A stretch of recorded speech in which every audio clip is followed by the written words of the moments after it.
আল্লাহ তুমি নাকি মৃতকে জীবিত করো, কেমন করে করো একটু দেখাও তো। আল্লাহ বলে, ইব্রাহিম এটা কেমন কথা? আওয়ালাম তুমিন, তুমি নবী মানুষ কি প্রশ্ন করলে? তোমার বিশ্বাস হয় না? আওয়ালাম তুমিন, বিশ্বাস হয় না? তুমি তো নবী, যেন যেন নবী নও, তুমি খলিল, তোমার বিশ্বাস হয় না? এটা কেমন প্রশ্ন? সাইয়েদনা ইব্রাহিম বললেন, বালা, বিশ্বাস হয়, ওয়ালাকিন লিয়াতমাইন্না কলবি, কিন্তু দেখলে ভাল লাগবে, দেখলে ভাল লাগবে, দেখলে অন্তরটা ঠান্ডা হবে। সুবহানাল্লাহ পড়ে। সাইয়েদনা ইব্রাহিম বললেন, বালা ওয়ালাকিন লিয়াতমাইন্না কলবি, আল্লাহ অবশ্যই বিশ্বাস করি, কিন্তু দেখতে পারলে কলিজাটা ঠান্ডা হয়ে যাবে। বিশ্বনবীর অভ্যাস ছিল ওনার স্ট্যান্ডিং পয়েন্ট উনি ক্লিয়ার করে দিতেন। বুখারীর বর্ণনা, ওনার স্ত্রী আমাদের আম্মা জান সাফিয়া বিনতে হুয়াই ইবনে আখতাব, সাফিয়া বিনতে হুয়াই ইবনে আখতাবকে নিয়ে উনি ইতিকাফ অবস্থায় মসজিদে বসে আছেন। আলো আবছা অন্ধকার। সাফিয়া বিশ্বনবীকে বিদায় দিয়ে বের হয়ে যাবেন। ইন দ্য মিন টাইম বিশ্বনবী দেখলেন দুইজন সাহাবা হেঁটে যাচ্ছে। সাহাবারা হুট করে বিশ্বনবীর দিকে তাকালেন। তাকিয়ে দেখে বিশ্বনবীর সাথে একজন মহিলা, নেকাব পরা। দেখেই সাহাবারা মুখটা ঘুরিয়ে দ্রুত চলে যেতে লাগলেন। বিশ্বনবী বললেন, এই আলা রিসলিকুমা, দাঁড়াও। বুখারীর বর্ণনা। বিশ্বনবী ওখানে গেলেন, যে বললেন সাহাবারা, আসসালামু আলাইকুম। ওয়ালাইকুম আসসালাম। ইন্নাহা উম্মুকুম সাফিয়া, ওই যে পর্দার আড়ালে একটা মহিলার সাথে আমারে বসা দেখছো, এটা তোমাদের মা, আমার স্ত্রী সাফিয়া। সাহাবারা বলে, সুবহানাল্লাহ, ইয়া রাসূলুল্লাহ, আপনি এটার ব্যাখ্যা দিতে এসেছেন কেন আমাদের কাছে? আমরা কি কিছু মনে করেছি নাকি? আপনি কোনো মহিলার সাথে বসা মানে তো আমাদের আম্মা জানের সাথেই বসা। বিশ্বনবী বললেন, না, তোমরা মনে করো নাই, কিন্তু কিছুক্ষণ পর শয়তান তোমাদের হৃদয়ে খুঁতখুঁতানি ঢুকায় দেবে। যাওয়ার সময় মনে মনে ভাববা, কিরে নবী কার লগে বসা? না, আম্মা জানের সাথেই বসা। একটু পরে, আসলে কি আম্মা জানের সাথে বসা, নাকি অন্য কেউ ছিল? না না, কেউ ছিল না, নবীর স্ত্রী ছিল। আসলে কি স্ত্রী ছিল না অন্য কেউ ছিল? এই যে খুঁতখুঁতানি, খুঁতখুঁতে স্বভাবের একটা ভাব মনের মধ্যে শয়তান ঢুকাই দিতে পারে কি পারে না? এজন্য ক্লিয়ার হয়ে নেবেন। ক্লিয়ার হয়ে নেওয়া সুন্নাত, ক্লিয়ার হয়ে যাওয়া। আল্লাহ, আমি ক্লিয়ার হতে চাই, ক্লিয়ার হওয়া সাইয়েদনা ইব্রাহিমের সুন্নাত। সুবহানাল্লাহ পড়েন। আল্লাহ, কেমন করে মৃতরে জীবিত করো তুমি দেখাও। আল্লাহ বললেন, চারটা পাখিরে টুকরা টুকরা করো, জবাই করো, টুকরা টুকরা করো, পায়ের সাথে মাথা মিশাও, মাথার সাথে কলিজা মিশাও, টুকরা টুকরা করে ওই পাহাড়ের মধ্যে ছিটিয়ে দিয়ে আস। এরপরে এই পাশে এসে সুম্মা দুহুন্না ইয়াতিনাকা সায়া, আমার নামে পাখিগুলারে ডাক দাও। উনি এই পাশে এসে আল্লাহর নামে টুকরো টুকরো করে ছিটিয়ে দিয়ে আসা পাখিগুলোর ডাক দিতে দেরি মুহূর্তে পায়ের সাথে মাথা, মাথার সাথে বডি লেগে জীবিত হয়ে পাখিগুলো দৌড়ে সাইয়েদনা ইব্রাহিমের কাছে চলে এসেছে। আল্লাহর কোরআন সাক্ষী। ইয়াতিনাকা সায়া, এই যে আল্লাহর সাথে উনার কি ডায়ালগ মারছেন, এটা কোরআনে আছে না নাই? বাৎসরিক পূজা অনুষ্ঠানের দিন আসলো। বাৎসরিক পূজা অনুষ্ঠানে সবাই ইব্রাহিমরে ধরছে, ইব্রাহিম চল আমরা পূজা দিতে যাব। সাইয়েদনা ইব্রাহিম ফানাযারা নাযরাতান ফিন নুজুম, তাকালেন আকাশে আর বললেন, ইন্নী সাকিম, আমি যেতে পারবো না, আমি অসুস্থ। আমি কি আসলে সুস্থ ছিলেন? তো অসুস্থ বললেন কেন? কারণ অসুস্থতা দুই ধরনের, চিল্লায় বলেন। একটা শারীরিক, আর একটা। সাইয়েদনা ইব্রাহিম মানসিকভাবে প্রচন্ড বিপর্যস্ত ছিলেন, অসুস্থ ছিলেন। এর কারণ, গোটা উম্মাত মূর্তির পূজা করে, এই দৃশ্য দেখে কোনো নবী মানসিকভাবে সুস্থ থাকতে পারে? উনি বললেন, আমি অসুস্থ, তোমরা যাও। সবাই বলল, ঠিক আছে আমরা যাই। ইব্রাহিম, তুই আমাদের ঘরের মূর্তিগুলারে পাহারা দে। মূর্তি পাহারাদার একজন ভালো লোক পাওয়া গেছে। মূর্তি পাহারা দেওয়ার জন্য ভালো একজন পাহারাদার পাওয়া গেছে। সাইয়েদনা ইব্রাহিম কয়, ঠিক আছে আজকে পাহারা দিমু, জন্মের পাহারা। যা, তোরা দিতাছি, পাহারা দিতেছি, যা। এইবার সাইয়েদনা ইব্রাহিম মূর্তির ঘরে ঢুকলেন। দেখেন কি সুন্দর কথোপকথন আল্লাহ তুলে ধরলেন। আল্লাহু আকবার।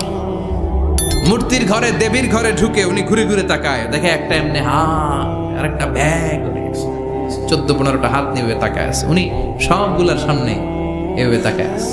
দেখে এক একটা এক এক চেহারা, একটা হাতির গণেশ স্টাইলের, আর একটা এরকম, আর একটা নারীর, আর একটা বাঘের, আর একটা তলোয়ার নিয়ে আইতাছি, কোপায় ফেলাম। আছে না নাই?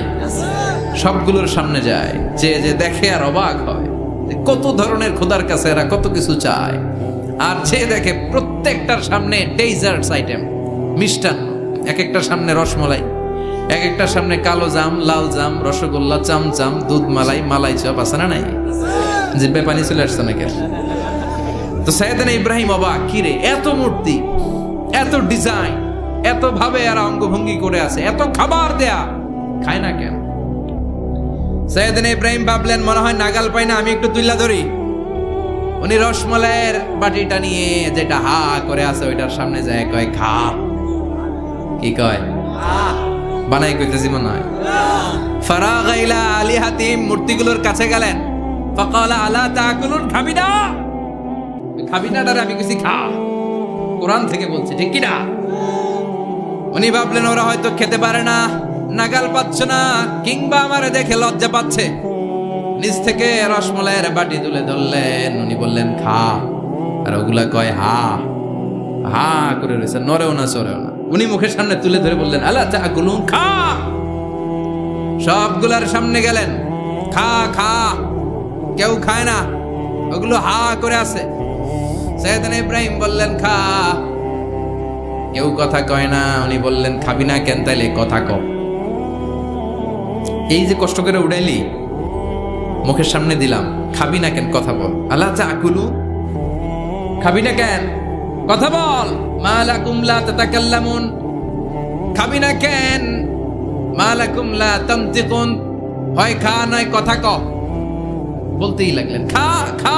প্রত্যেকটা মূর্তির সামনে গেলেন, খা। ওগুলো করে আছে হা, কোনো কথা কয় না। কয় কেন খাবি না? তাহলে কথা ক। খায়ও না, কথাও কয় না। আপনার ছেলে বায়না ধরছে, আব্বা চানাচুর খাম। কি খাম? চানাচুর কিনে দিলেন, এই না চানাচুর। এখন চানাচুর খায় না। কিরে বাপ খাবি না কেন? কথাও কয় না। খায়ও না, কথাও কয় না। এখন বাকি আছে কোনটা? কথা কর।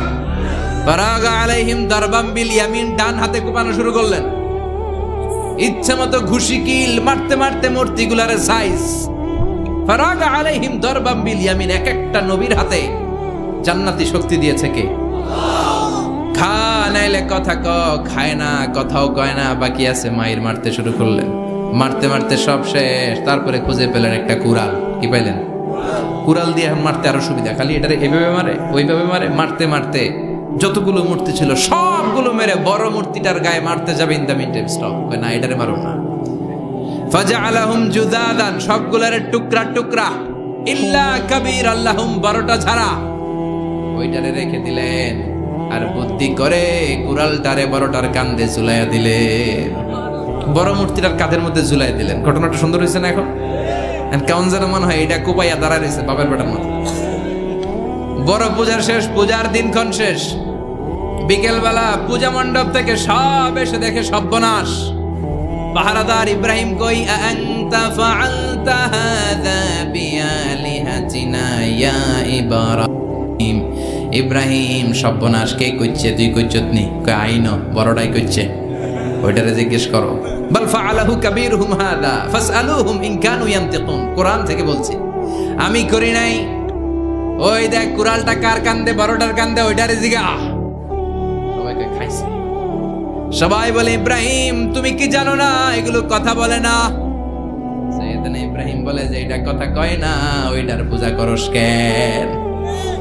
যেটা কথা বলে না, যেটা নিজেরাই নিজেদের মায়ের থেকে বাঁচাতে পারে না, নিজেরাই নিজেদেরকে রক্ষা করতে পারে না, তোরে কিভাবে রক্ষা করবে? এগুলোর পূজা কেন করিস? ফাবুহিতাল্লাযী কাফার, কারো কোনো জবাব নাই, লা জবাব। সবাইকে ইব্রাহিম তুই বড্ড বেড়ে গিয়েছিস, তোরে নমরুদের কাছে নেওয়া হবে। রশি দিয়ে পেঁচিয়ে নমরুদের কাছে নেওয়া হলো। নমরুদের নাম শুনছেন? শোনেন নাই বোধহয়? শোনেন নাই? পৃথিবীতে 4 জন বাদশা ছিল, যারা গোটা বিশ্বের বাদশা। গোটা বিশ্বের 2 জন কাফের, 2 জন মুমিন। মুসলমানের একজন হচ্ছে যুলকারনাইন, আরেকজন হচ্ছে সাইয়েদনা সুলাইমান। কাফেরের একজন হচ্ছে বাখতানাসার, আরেকজন হচ্ছে নমরুদ। এই নমরুদের কাছে নিয়ে যাও রশি দিয়ে বেঁধে। এবার নমরুদের সাথে কি ডায়ালগ মারছে এটা তো আর কোরআনে নাই। কথা কন, এটাও আছে। নমরুদ বলে, ইব্রাহিম শুনলাম তুমি নাকি আমাদের খোদাগুলারে মারছো। তুমি নাকি কোন আল্লাহর ইবাদত করো।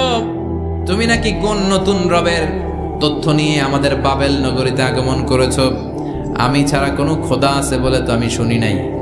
এই বাবেল নগরীতে আমি ছাড়া কোনো খোদা আছে আজকে নতুন শুনলাম। কে তোমার খোদা? কি তার পাওয়া? এবার ডায়ালগ মারা শুরু করলেন সাইয়েদনা ইব্রাহিম। সাইয়েদনা ইব্রাহিম বললেন, রব্বি আল্লাযী ইউহয়ী ওয়া ইউমীত। আমার রব এমন রব যিনি জীবন দেয় আবার মরণও দেয়। জীবন দেয় কে? মরণ দেয় কে? নমরুদ বলে, তাই তোমার আল্লাহ জীবন দেয় মরণ দেয়? আনা উহয়ী ওয়া উমীত। এবার নমরুদ ডায়ালগ মারতেছে, খালি ডায়ালগ। আনা উহয়ী ওয়া উমীত, আমিও তো জীবন দেই, আমিও তো মরণ দেই। সাইয়েদনা ইব্রাহিম বললেন, তুমিও যদি আমার আল্লাহর মতো জীবন দাও, মরণ দাও, তাইলে দেখাও। নমরুদ জেলখানা থেকে দুইজন ফাঁসির আসামিকে ধরে এনে একটা ধারালো ছুরি নিয়ে প্রথম আসামির পেটের ভিতরে ধা করে ছুরিটা ভরে দিয়েছে। ফিনকি দিয়ে রক্ত ছুটলো, লোকটা ছটফট ছটফট ছটফট করতে করতে দুনিয়া থেকে বিদায়। এবার পেট থেকে ছুরিটা বের করে দ্বিতীয় আসামির পেটের মধ্যে ঢুকাতে যাবে ধা করে। In the mean time stop, ঢুকায় নাই, পেটে ঢুকাইতে যাও, ঢুকায় নাই। কয় ইব্রাহিম, এই যে দেখো, তোমার সামনে প্রথম লোকটারে আমি জীবন মৃত্যু দিলাম, আর এটার মৃত্যুর পথ থেকে বাঁচাই এটারে আমি জীবন দিলাম। প্রথমটারে দিলাম মরণ, পরেরটারে দিলাম জীবন। তোমার রব যেরকম করে জীবন দেয় আর মৃত্যু দেয়, আমিও জীবন দেই, আমিও মৃত্যু দেই। চিল্লায় পড়েন নাউযুবিল্লাহ। সাইয়েদনা ইব্রাহিম বিপদে পড়ে গেলেন। তাই তো, আসলেই তো প্রথম লোকটারে মৃত্যু দিল, দেয় নাই? কথা কন, ছুরি মেরে রক্ত বের করে ওর মৃত্যু দেয় নাই? পরের লোকটারও একইভাবে মৃত্যু দিতে যায়, সেখান থেকে বাঁচিয়ে জীবন দিল। ভেজাল আছে না নাই? এবার সাইয়েদনা ইব্রাহিম বলে, ফাইন্নাল্লাহ ইয়াতি বিশ-শামসি মিনাল মাশরিকি ফাআতি বিহা মিনাল মাগরিবি ফাবুহিতাল্লাযী কাফার। সাইয়েদনা ইব্রাহিম বললেন, বুঝলাম তুমি আমার আল্লাহর মতো জীবন দাও, বুঝলাম তুমি আমার আল্লাহর মতো মরণ দাও, কিন্তু নমরুদ খেয়াল করে শোনো, আমার আল্লাহ প্রতিদিন সকালবেলায় পূব আকাশ থেকে জল জলে সূর্যটা উঠায়। তোমার যদি এরকম কোনো ক্ষমতা থাকে, তুমি আগামীকাল সকাল থেকে পূর্ব দিক থেকে সূর্য না উঠিয়ে পশ্চিম দিক থেকে সূর্যটা উঠাও। ফাবুহিতাল্লাযী কাফার। এবার ধরা খাইছে, এবার জায়গার মধ্যে ধরা, একেবারে স্টপ, লা জবাব। নমরুদের মুখে কোনো জবাব নাই। এবার নমরুদের মেজাজ নরম নাকি গরম? কথা কন। গরম মেজাজ নিয়ে কয়, হাররিকু, এটারে আগুনে জ্বালা, এটারে আগুনে ফেল। নমরুদ বুঝে নাই যে আগুনের মালিক কে। বিশাল আগুনের কুণ্ডলি পাকিয়ে সাইয়েদনা ইব্রাহিমকে আগুনের মধ্যে ফেলে দেয়া হলো। হাতের মধ্যে রশি, পায়ের মধ্যে রশি, সারা দেহের মধ্যে রশি পেঁচিয়ে আগুনের কুণ্ডলিতে ফেলে দেয়া হলো। মুহূর্তের মধ্যে আগুনের প্রজ্বলন শক্তি ওই রশিগুলোকে জ্বালিয়ে পুড়িয়ে ছারখার করে দেয়, কিন্তু সাইয়েদনা ইব্রাহিমের দেহের একটা পশমও জ্বালায় না। যে রশি দিয়ে টাইট করে পাচ্ছে, ওনার দেহের সাথে লাগানো টাচ করা রশি, ওই রশি জ্বলে যায়, কিন্তু সাইয়েদনা ইব্রাহিমের পশম জ্বলে না। চিল্লায় পড়েন আল্লাহু আকবার। মুসার মতো ঈমান হলে রাস্তা হবে সাগর জলে, ইউসুফের মতো ঈমান হলে একে একে দরজা খোলে।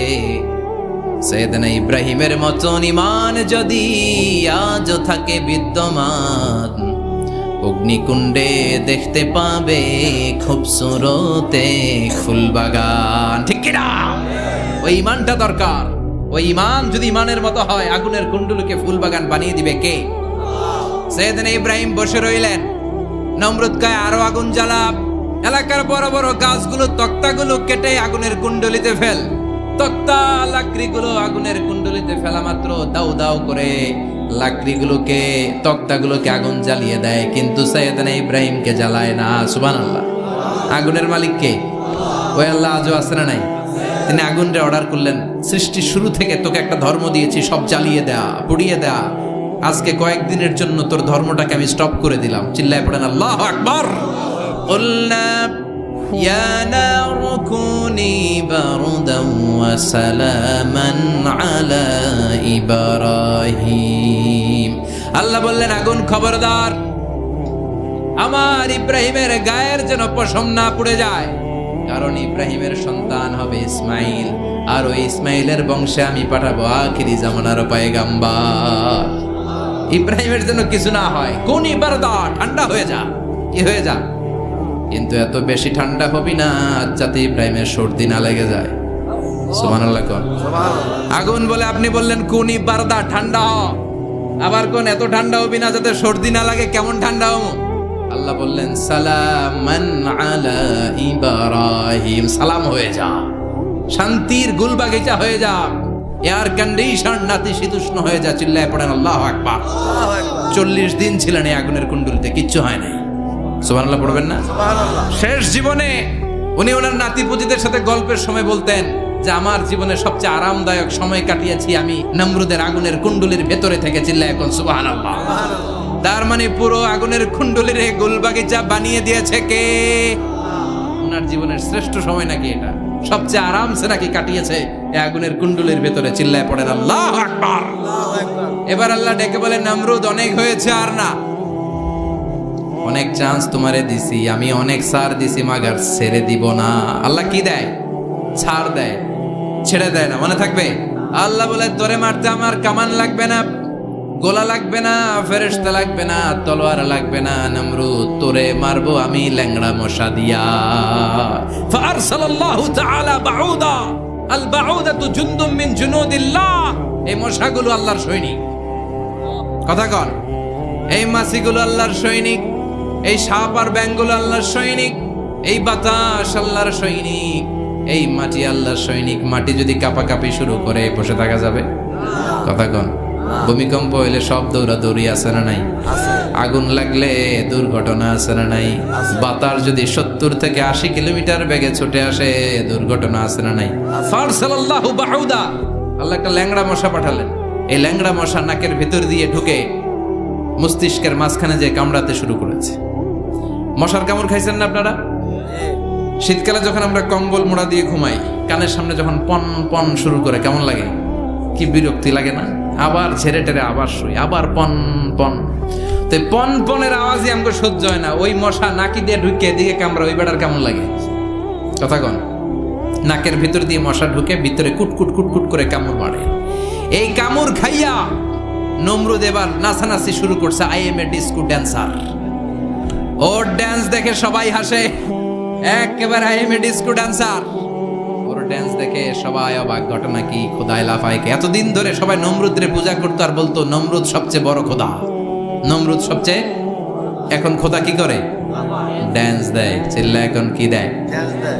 এবার নমরুদ বাঁচার জন্য মাথার মধ্যে আঘাত করে, কিন্তু মশা বের হয় না। চিল্লায় আওয়াজ করে উত্তরে বলেন, মশা ঢুকছে কার অর্ডারে? এই মশা বেরোবেও কার অর্ডারে? মাথার মধ্যে আঘাত করে ঘুষি মারে, কিল মারে, কিন্তু মশা বের হয় না। এবার আশেপাশের যারা আছে খাদেম কুদ্দাম কয় তোরাও ঘুষি মার। খাদেম কুদ্দাম মনে মনে কয় আজীবন অনেক মারছস, আজকে আমরা মারুম। সুযোগ পায়া কিলের উপর কিল আর ঘুষি। আজীবন অনেক কাজ করাইছিস আমাদেরকে দিয়ে, অনেক জুলুম করেছিস, আজকে সুযোগ পেয়েছে মতো মাইরা লই। খাদেম কুদ্দাম ওরাও কিল ঘুষি। ঘুষাইতে ঘুষাইতে চেহারার মানচিত্র পাল্টাই দিছে, মাগার মশা বের হয় না। এই মশা ঢুকছে কারা দেশে? কথা কন। এই মশাটা যদি বেরোতে হয় অর্ডার লাগবে একজনের। চিৎকার করে বলেন, চিনি কে? নিজেও মারে, বেরোয় না। খাদেম খুদ্দামরা মাথার মধ্যে কিল ঘুষি মারে, বেরোয় না। নমরুদ কয় এবার আমারে জুতা মার। কি মার? আমরা পরি প্লাস্টিকের জুতা, বাটার জুতা, অ্যাপেক্সের জুতা। আগে পড়তো খরমের জুতা। খরমের জুতা বানাই কি দিয়া? কথা কন। এবার কাঠের জুতা দিয়া খাদেম খুদ্দামরা মাথার মধ্যে বাড়ি। পিটাইতে পিটাইতে মাথাটাকে ফাটিয়ে রক্তাক্ত করে জামিনের মধ্যে নমরুদরে শুইয়ে দিয়েছে। আর আল্লাহর সৈনিক সেই বাউদা মশা নাকের ভেতর থেকে শূন্যে উড়াল মেরেছে। চিল্লায় পড়েন আল্লাহু আকবার। তার মানে এত শক্তিশালী হয়েও, গোটা বিশ্বের রাজা হয়েও নমরুদের ক্ষমতা নমরুদরে বাঁচাতে পারে নাই। চিল্লায় বলেন ঠিক কিনা? এজন্য ক্ষমতা কাউরে বাঁচাতে পারে না, দাপট কাউরে বাঁচাতে পারে না, অহংকার কাউরে বাঁচাতে পারে না, সৈন্যবাহিনী কাউরে বাঁচাতে পারে না। বাঁচাতে পারে একজন। চিৎকার করে বলতে হবে, তিনি কে? সাইয়েদনা ইব্রাহিম কমন সেন্স খাটালেন, ওনার বুদ্ধি বিবেক খাটালেন, চিন্তা করলেন, অনুসন্ধান করলেন। করতে করতে করতে উনি মহাসত্যের সন্ধান পেয়েছেন। উনি দেখতেন আশেপাশে চলে মাছের পূজা। আমরা আজান দেখি, মসজিদ দেখি, তাফসির মাহফিল দেখি। উনি দেখেছেন মাছের পূজা। উনি বাইরে দেখেছেন গাছের পূজা। উনি বাজারে দেখেছেন গরুর পূজা। উনি এলাকায় দেখেছেন মূর্তির পূজা। কিন্তু একটা তো ওনার মন বসে না। উনি দেখেন লোকজন আগুনের পূজা করে। কিসের পূজা করে? আবার পূজা শেষ আগুনের মধ্যে পানি ঢেলে দিলে আগুন নিভে যায়। মাথায় ধরে না কি রে, আমার খোদা কই গেল হঠাৎ করে? এতক্ষণ তো ছিল।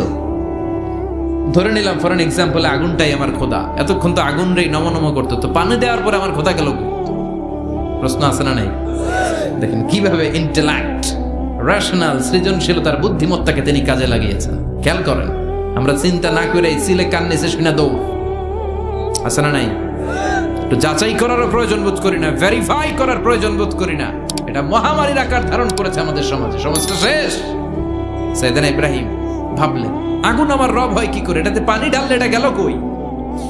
তিনি বললেন, না, আগুন আমার খোদা হতে পারে না। এরপর দেখলেন সবাই গাছের পূজা করে। কিসের পূজা?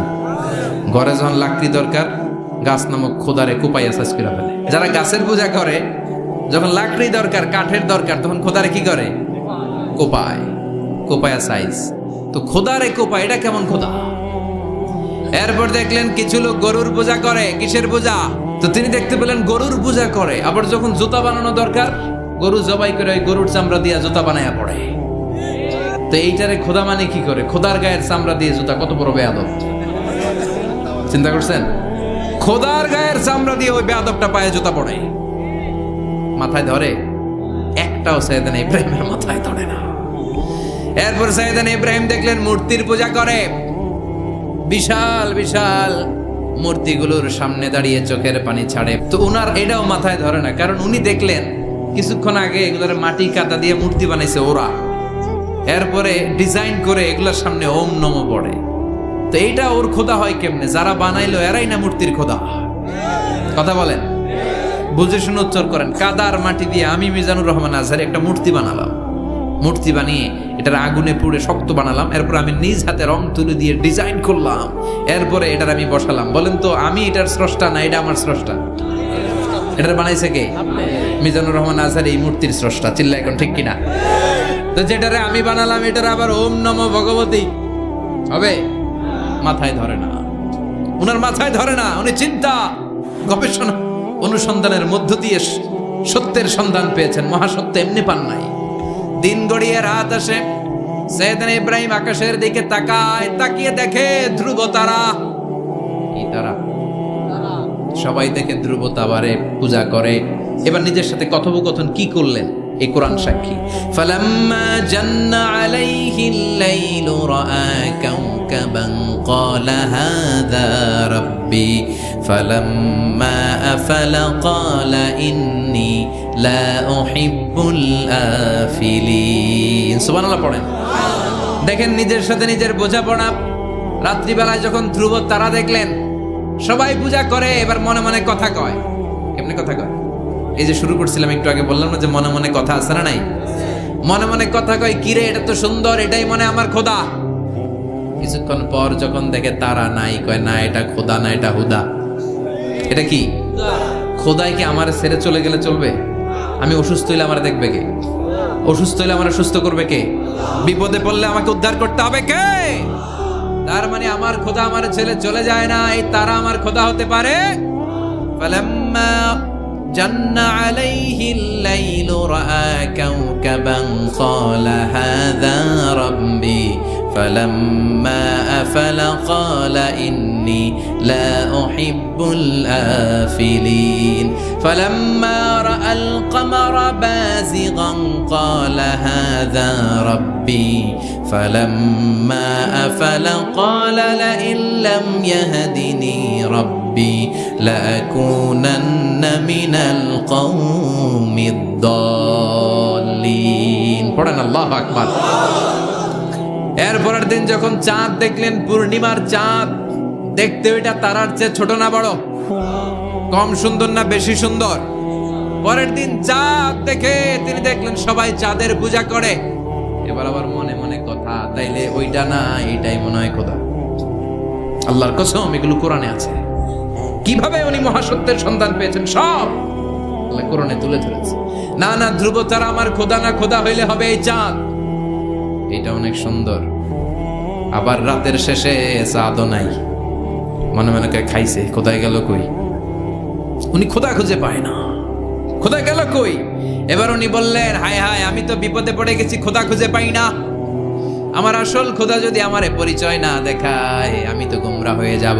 ফালাম্মা রাআশ শামসা বাযিগাতান ক্বালা হাযা রাব্বি হাযা আকবার ফালাম্মা আফালাত ক্বালা ইয়া কওমি ইন্নী বারীউম মিম্মা তুশরিকুন। এরপরের দিন সকালবেলা পূর্ব দিগন্ত থেকে যখন দ্বিপ্রহরের জলজলে সূর্যটা উঠলো, গগন বিদারী তাপ দিয়ে গোটা বিশ্বটারে আলোকিত করে জানান দিয়ে যখন জলজলে সূর্যটা উঠলো, তিনি বললেন, না না, ধ্রুব তারা খোদা না, চাঁদ আমার খোদা হলে হতে হবে এই সূর্যটা, ঠিক কিনা? হাদা আকবার, এটা অনেক বড়, এটা সবচেয়ে বড়, খোদা হইলে এটারই হওয়া লাগবে। আবার বিকেল বেলা পশ্চিম দিকে যখন জলজলে সূর্যটা ডুবে যায়, এবার উনি বিপদে বললেন, আল্লাহু আকবার। দেখেন, স্টেপ বাই স্টেপ সব বাদ দিয়ে কেমনে তিনি মহাসত্যের সন্ধান পান। বিকেল বেলা যখন সূর্য ডুবে যায়, কয় না এটাও আমার খোদা হতে পারে। এরপর তিনি দ্ব্যর্থহীন কণ্ঠে ঘোষণা করলেন, ইন্নী ওয়াজ্জাহতু ওয়াজহিয়া লিল্লাযী ফাতারাস সামাওয়াতি ওয়াল আরদা হানিফান ওয়া মা আনা মিনাল মুশরিকিন। সুবহানাল্লাহ পড়ে। তিনি বললেন, না, গরু আমার খোদা হতে পারে না, মূর্তি আমার রব হতে পারে না, ধ্রুব তারা, চাঁদ, সূর্য কোনোটাই আমার রব হতে পারে না। মহাবিশ্বটা যে চমৎকার ভাবে চলছে, নিশ্চয় এমন একজন মহা ব্যবস্থাপক আছে, নিশ্চয় এমন একজন মহা কন্ট্রোলার আছে, যিনি দূর থেকে গোটা বিশ্বের সব কন্ট্রোল করে থাকে। তিনি কে? তিনি বললেন, ওই রবের দিকে আমি মুখ ফেরালাম, যিনি আকাশ বানালেন, জমিন বানালেন। তোমরা যেগুলোর পূজা করো, আমি এগুলোর পূজা করি না। আল্লাহর দেখে নাই, কিন্তু পেয়ে গেছে সন্ধ্যা। সুবহানাল্লাহ পড়েন। কেমনে ইকুয়েশন ড্র করে, কেমনে পাটিগণিতের মতো মিলাইছে, না এটা বাদ, ওইটা বাদ, সব বাদ। পরে তিনি এই সিদ্ধান্তে আসলেন যে একজন মহা ব্যবস্থাপক আছে, একজন মহা নিয়ন্ত্রক আছে, যার ইশারায়, যার ইঙ্গিতে, যার অর্ডারে গোটা বিশ্বটা এক নিয়মে চলে। চিল্লা এখন ঠিক কিনা? স্টেপ বাই স্টেপ যেতে তিনি নিজের সাথে বোঝাপড়া করতে নিজের সাথে কথা বলতে আল্লাহর সন্ধান পেলেন। তার মানে এই নবী নিজে যেই কথা বলে, এই কথা কোরআনে আছে না নাই? আবার এই নবী আল্লাহর সাথে যেই কথা বলে, ওইটাও আছে না নাই? এরপরে উনি ওনার কলিজার টুকরা ছেলে সাইয়েদনা ইসমাইলের সাথে কি ডায়ালগ মারলে, সেটাও কোরআনের ভেতরে আছে না নাই? فلما بلغ معه السعي قال يا بني إني أرى في المنام أني أذبحك فانظر ماذا ترى। তিনি ছেলেরা ডেকে বললেন, ও আমার কলিজার টুকরা ছেলে ইসমাইল, গত রাতে আমি স্বপ্ন দেখেছি যে আমি তোমাকে জবাই করছি। ফানদুর মাযা তারা, তোমার অভিমত কি, অপিনিয়ন কি, জানাও। সুবহানাল্লাহ বলেন। ছেলেরা বললেন, আমি স্বপ্নে দেখেছি তোমারে জবাই করতেছি, তোমার অভিমত কি? আমগরে যদি আমগো আব্বারা কইতাম আমার দেখেন না, বড়ডারে দেখছেন, কথা কন। বড়ডাই কইতো আমার না মাজ্জাডারে দেখছেন, মাজ্জাডারে কইতো ছোটডারে দেখছেন, কথা কন। আমরা এটা কইতাম না? 100% আমরা এরকম উত্তর দিয়ে দিতাম। চিল্লা এখন ঠিক কিনা? কিন্তু সৈয়দনা ইসমাইল কেমন ছেলে, বাপ কা বেটা সিপাহী কা ঘোড়া, কুছ না হতো থোড়া থোড়া, ঠিক কিনা? ছেলে বলল, ইয়া আবাতি ফআল মা তুমারু সাতাজিদুনি ইনশাআল্লাহু মিনাস সাবিরিন। কি ছেলে, আমগুডিও বলা, ওইটাও বলা, পার্থক্য আছে না নাই? ছেলে কয়, বাবা আমি তো ডরাই না, আমি ডরাই আমনেরে লইয়া। আমনে ডরান কিনা, আপনি ভয় পেয়ে যান কিনা, ওই টেনশনে আমি আছি। আপনি যে আমার এত মায়া করেন, আপনি যে আমার এত ভালোবাসেন, আমাকে শুইয়ে দিয়ে যে জবাই করবেন, ফিনকে দিয়ে যে রক্ত ছুটবে, আপনি ভয় পেয়ে যান কিনা, ওই ভয় আমি পেয়ে যাই। আমার অন্তরে কোনো ভয় নাই। ইয়া আবাতি ফাআল মা তুমার, বাবা যেমনটা আদিষ্ট হয়েছেন ঠিক তেমন করেন। সাতাজিদুনি ইনশাআল্লাহু মিনাস সাবিরিন, ইনশাআল্লাহ আপনি আমারে ধৈর্যশীল পাবেন। এরকম ছেলে আমাদের ঘরে ঘরে থাকার দরকার আছে না নাই? তার মানে বাপ বেটা কি ডায়ালগ মারছে, কোরআনে তুলে দিল কে? আবার সৈয়দনা ইব্রাহিম এলাকার লোকদের সাথে কি ডায়ালগ মারলেন, সেটাও কোরআনে আছে না নাই? তিনি বললেন, মা হাযিহি তামাসিলুল্লাতী আনতুম লাহা আকিফুন। ও এলাকার লোকেরা, নিজের হাতে মূর্তি বানিয়ে মাথাটাকে নিচু করে ওম নমো ভগবতী কেন পড়ো? কেন? ক্বালু ওয়াজাদনা আবানা লাহা আবিদিন। দেখেন, কনভারসেশন কি এক পক্ষের হয়? কথোপকথন করতে হলে কয় পক্ষ লাগে? উনি বললেন, এই মূর্তিগুলোর সামনে তোরা মাথা নত করে দাঁড়িয়ে থাকিস কেন? তারা বলল, ওয়াজাদনা আবানা লাহা আবিদিন, আমরা আমাদের বাপ দাদাদেরকে দেখছি এরকম করতে, এজন্য আমরাও করি। সাইয়েদনা ইব্রাহিম বললেন লাকাদ কুনতুম আনতুম ওয়া আবাকুম ফি দালালিম মুবিন। তোরাও শেষ, তোকে বাপ দাদারাও শেষ, তোদের বাপ দাদারাও গোল্লায়, তোরাও গোল্লায়। চিল্লাই কোন ঠিক কিনা? সাইয়েদনা ইব্রাহিমের সবগুলো কথা কোথায় কি ডায়ালগ মারলেন, আল্লাহর কাছে এত ভালো লেগেছে, আল্লাহর কোরআনের ভেতরে তুলে দিয়েছে কে? আবার তিনি যতগুলো দোয়া জীবনে করেছেন সব কবুল করেছে কে? তিনি দোয়া করলেন রাব্বি জাআলনি মুকিমাস সালাতি ওয়া মিন যুররিয়াতি রাব্বানা ওয়া তাকাব্বাল দুআ। তিনি দোয়া করলেন আল্লাহ রাব্বি জাআলনি মুকিমাস সালাত, আল্লাহ আপনি আমার নামাজ কায়েমকারী বানান। কি কায়েমকারী? তার মানে নামাজ পড়লে সবাই মিলে পড়তে হবে, ঠিক কিনা? নামাজ কায়েমকারী বানান, আমার সন্তান ইসমাইলের নামাজ কায়েমকারী বানান। আমার দোয়াটা কবুল করেন। কবুল করে নিল কে? আবার বললেন আল্লাহ মক্কার নিরাপদ বানান। কবুল করলো কে? আবার বললেন ওয়াবা'আস ফীহিম রাসূলা, আল্লাহ এই শহরে একজন নবী পাঠান। কবুল করলো কে? যত দোয়া করছে সব কবুল করে নিল কে?